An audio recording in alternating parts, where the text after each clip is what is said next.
Bonjour à tous, nouvelle vidéo. Aujourd'hui, on est à quelques jours de la finale de la Ligue des Champions entre le Paris Saint-Germain et l'Inter Milan. Et à l'approche de cette finale, il y a une question que je me pose et je pense qu'elle est dans la tête de beaucoup de supporters du Paris Saint-Germain aussi. Dans l'éventualité où on la gagnerait, hein, quelle que soit la manière, dans le temps réglementaire, en prolongation, au tir au but, ça on s'en moque, mais dans l'éventualité où on la gagnerait, quelles seraient les excuses que les supporters d'autres clubs et dans une moindre mesure la presse pourraient trouver à cette victoire finale du Paris Saint-Germain contre l'Inter Milan? Alors, un petit disclaimer, hein, comme souvent, je ne dis pas qu'on va évidemment gagner cette finale, que l'Inter est une équipe de branque, bien au contraire, hein, je l'ai déjà dit quand j'ai fait la vidéo assez longue, là, où où j'essayais d'envisager ce qui allait se passer en cas de nouvelle défaite. L'Inter a une équipe remarquable, c'est pas ça le sujet.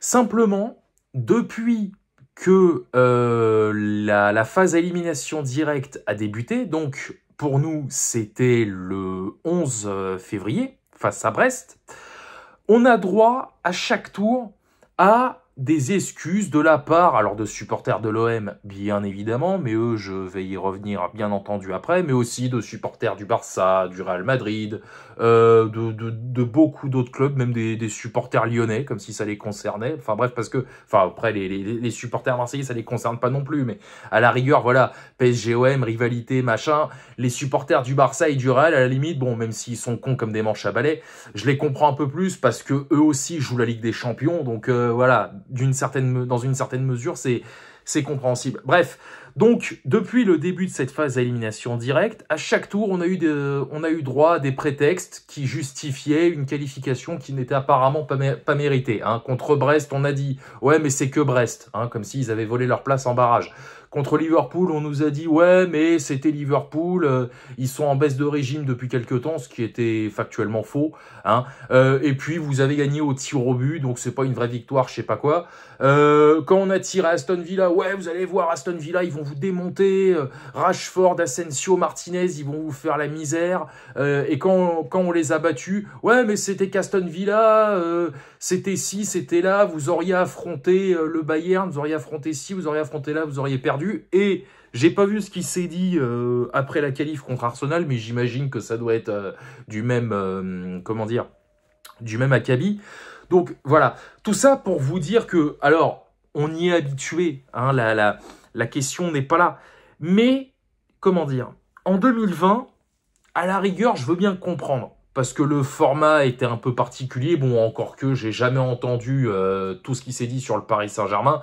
C'est jamais sorti, ni sur l'Olympique Lyonnais qui est allé en demi-finale en ayant bénéficié du même format, et encore moins sur le Bayern qui nous avait battus en finale. Mais bon, ça, on s'en branle. C'est pas le problème. En 2020, à la rigueur, je veux bien comprendre. Voilà, il y avait le Covid, c'était l'UEFA a fait avec les moyens du bord, hein, alors que si on était sorti contre Bergame, on en entendra encore parler aujourd'hui. Mais dans un format comme le nouveau, là, qui est entré en vigueur cette saison, et encore plus avec les adversaires qu'on a affrontés. Parce que je rappelle quand même, à toute fin utile, qu'on a été gâtés hein, en phase de ligue. On a eu Gérone, qu'on a eu du mal à battre, hein, qui avait terminé 4e de Liga en 2023-24. On a eu Arsenal, donc qui nous a battus. On a joué l'Atlético, qui nous a posé une clim. Le Bayern. Après, bon, il y a eu Salzbourg. On a eu City, bon, qui était quand même en manque de calcium à ce moment-là, mais bon, ça reste quand même Manchester City. Et enfin, Stuttgart. Donc on a eu des adversaires quand même coriaces. Et d'ailleurs, nouveau petit mot pour les supporters de l'OM. L'an prochain, donc ils seront en Ligue des Champions, hein, ils sont directement qualifiés. Mais ça me fait marrer parce que s'ils affrontaient ne serait-ce que 4 des 8 adversaires que j'ai nommés là, au moment du tirage, là au mois d'août, on donne à l'OM une phase de poule, enfin une phase de ligue avec le Bayern, Arsenal, l'Atlético et Manchester City. Rien que ces 4 matchs-là, s'ils prennent un point, c'est déjà bien. Donc les gars, Stop, stop, stop, stop. Voilà, on va voir à quelle sauce ils vont être mangés, parce qu'en plus, alors, les supporters que j'ai vu défiler, ouais, on va battre Arsenal, on va battre le Real Madrid, on va battre le Bayern. Ouais.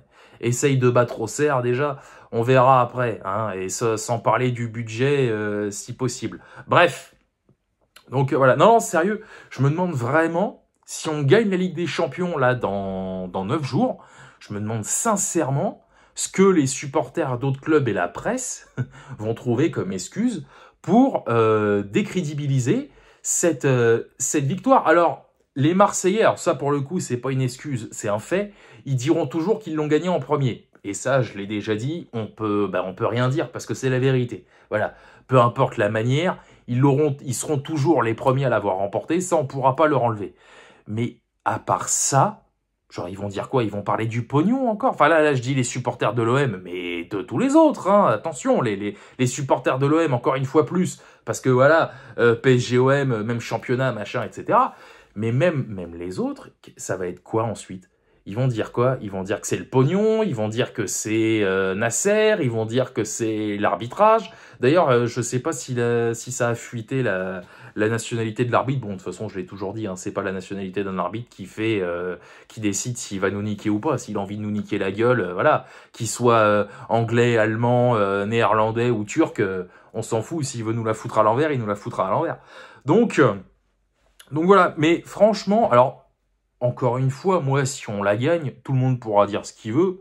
Perso, ça m'en touchera une sans faire bouger l'autre. Et je pense que ce sera pareil pour tous les supporters du Paris Saint-Germain. Hein. Ou alors, s'ils pourraient dire quoi? Ouais, au bout de 15 ans, il serait temps, nanana, Qatar Saint-Germain. Ouais, d'accord, ok, bah c'est bien. C'est... Oh la vache. Putain, puis en plus, quand tu leur demandes d'argumenter, là, comme par hasard, il n'y a plus de connexion, là. Ils n'ont plus Internet. Voilà, ils crachent leur venin, et puis, bref. Après, de toute façon, je l'ai toujours dit, on est le club le plus détesté de France. Hein. À force, ça me fait même plus d'effet. Je vous jure, au début, ça me faisait chier. Hein. Mais bon, les années passant, bon, allez-y. Hein. Comme a dit Luis Enrique, pour une fois, je suis d'accord avec lui. Hein, voilà, les chiens à bois, on continue notre route. Hein. Bon, voilà. Bah écoutez... Rien que pour ça, ça et d'autres raisons, j'ai envie qu'on la gagne. Bah écoutez, on verra ça en temps voulu. Alors par contre, si on la perd, évidemment, là, on va en entendre parler pendant les 20 prochaines années. Et puis, j'en ai fait une vidéo qui a duré un quart d'heure. Voilà, si on la perd, on n'y retournera pas tout de suite. Hein, en finale de la Ligue des Champions, à moins qu'il y ait un nouveau format. Mais bon, ça, c'est pas demain la veille non plus. Mais bon, pour l'instant, on n'en est pas encore là. Voilà, c'était une petite vidéo comme ça que j'avais envie de tourner parce que ça, je me posais la question. Voilà, je me suis dit, je vais en parler ici. Et puis voilà. Bah écoutez, moi, je vous laisse là-dessus. Alors, avant de conclure la vidéo, petite parenthèse. J'ai tourné la preview de la finale de la Coupe de France. Elle sortira le 23 mai. Cette vidéo-là, elle sortira dans le courant de la semaine. Je pense pas qu'il y aura de débrief. Hein. Donc, alors, évidemment, vous aurez la preview avant. Donc, voilà, vous vous attendrez à ce qu'il y en ait un. Mais... si cette vidéo sort, mettons, le 27 ou le 28 mai et qu'il n'y a toujours pas eu de débrief de la finale de la Coupe de France, ne vous étonnez pas. Voilà, parce que en fait, j'ai eu envie de tourner cette vidéo. Je me suis dit, il va falloir que je choisisse soit le débrief de la finale, soit cette vidéo-là. Et la vidéo-là que je suis en train de tourner me tient plus à cœur. Donc voilà, donc je pense que je vais poster la preview, elle sera postée donc demain le 23 mai. Et cette vidéo-là que je vais bientôt conclure, elle sera postée, je pense, aux alentours du 27 mai. Hein, comme ça, je sors la preview la veille de la finale. Voilà, puis j'aurai envie vraiment de prendre mon temps. Enfin, je vais voir comment je vais m'organiser. Parce que reparler un peu du parcours, toucher un mot aussi de l'Inter Milan, enfin voilà. Si la preview de la finale de la Ligue des Champions doit durer un quart d'heure, elle durera un quart d'heure. C'est pas un problème, quoi. Voilà, allez, moi je vous laisse là-dessus, je vous souhaite une bonne fin de journée. Sortez couverts, évidemment, allez Paris et Banzai.